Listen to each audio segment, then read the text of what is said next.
আমরা। এই দুনিয়ার পুরো জীবনটা এটা হচ্ছে লালসাময় একটা জীবন, লোভ, মরিচিকা, মায়াজাল।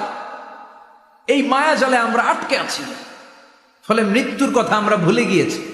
পাগলের মতো ছুটছি, আরো টাকা লাগবে, আরো খ্যাতি লাগবে, আরো যশ লাগবে, আরো দাপট লাগবে আমার। এত টাকা দিয়ে কি হবে? এত সম্পদ দিয়ে কি হবে? এত ব্যস্ততা দিয়ে কি হবে তোমার? স্টপ, থামুন, অনেক হয়েছে, আম্মা থামুন। Take a rest, take a breath and think about death. Think that you have to go back to your Lord. একটু বসেন না, একটু ভাবেন যে আমাকে চলে যেতে হবে, চলে যেতে হবে। এই কোলাহল, এই ব্যস্ততা, এগুলো থাকবে, থাকবো না আমি। সাইয়েদনা ওমর ফারুক বলেছেন, মুতু ক্বাবলা আন তামুতু, মরার আগে একবার মরো।